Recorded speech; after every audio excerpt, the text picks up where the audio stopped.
Hi guys, welcome back to Chess Comic. I only had one small stolen moment to play today, and luckily I managed to win both games. And one of them was an instructive Sicilian Kan where I used the move order popularized by the ex-world champion, Gary Kasparov. So if you guys are ready, let's take a closer look. So I was playing black, e4, c5, knight f3, d6. So this is the normal open line, right? But for the Kasparov's move order, he plays pawn to a6 first. Of course, Garry Kasparov is well known to play the Najdorf as well as the Sicilian Dragon, but this was also popularized by him. The first time I saw this opening move order was when he played Nigel Short.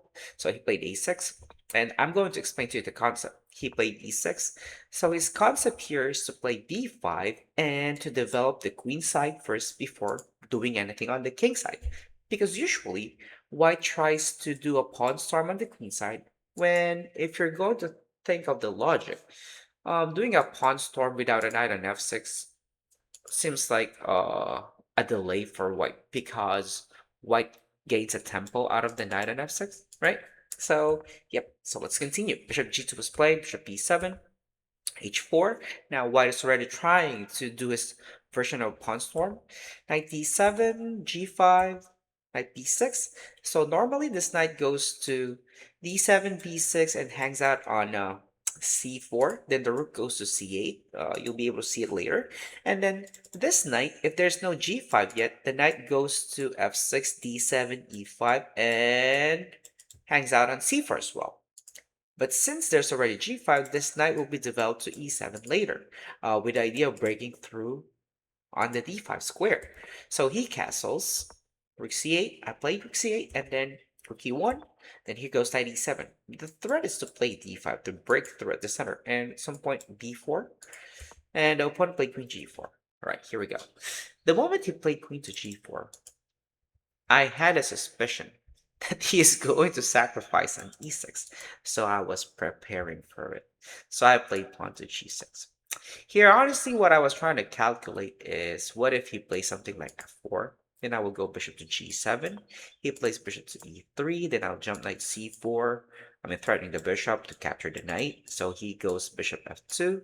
Then I'll be able to capture b2. So this is what I was calculating. And then let's go back. So after I played pawn to g6, he didn't play f4. Instead, he took my pawn on e6, in which I prepared for. I took back, he captured back, and here, I played queen to d7. The engine was suggesting to play bishop to g7. I thought of this move, but what I didn't like the fact I stopped the calculation when I thought of rook d1, thinking that he will be able to capture d6, put pressure on my d6 pawn, because my bishop is no longer protecting d6, right? So I stopped there, but the engine says I should be winning after I play something like rook to c6. So anyway, so I played queen to d7, kicking the queen out. I expected him to stay in this diagonal, so I mean this one, so I won't be able to castle, right? So queen b3, bishop g7. He played a4, and I took the knight. He took back, and I took the pawn. Okay, so based on my calculation, I'm planning to put more pressure on c3 as well, and to play knight c5, queen e6, so I'll be able to castle, which makes a lot of sense because I'm already up by material, remember? He sacrificed a knight on e6. Now let's continue. He played bishop to e3. Oh, by the way, this opponent was a 2500 rapid rated player. He played bishop e3. I played knight c5. He played queen a2. When he played queen a2, I saw his idea of trying to go here and here and here. So I played queen e6. He played queen a5, and then now I castled. And after I castled, I was like, okay, this should be it. I should be able to uh, win this comfortably. He played queen b6, and I tried to trap his queen, in which I was successful. He could have just moved back, but yeah, After he moves back, then I'll play knight a4 and I'll put more pressure on c3. But instead, he moved the queen to a7, which I find it like maybe a desperado for him. Then I trapped his queen. There you go. So this should be okay for me, right? Uh, I have 5 minutes on my clock, which should be comfortable. He played rook a to d1, rook takes c2. Let me show you again. This is for the bashers again.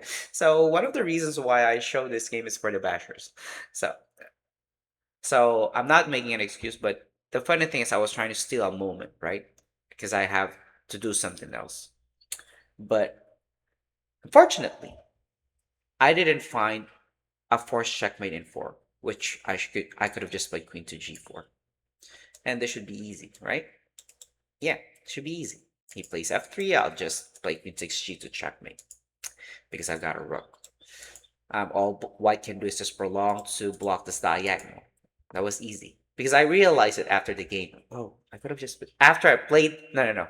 After I played bishop takes g2, I'm like, oh shoot, I could have just played queen g4 because I moved it up a little bit quick, and then he didn't capture my bishop.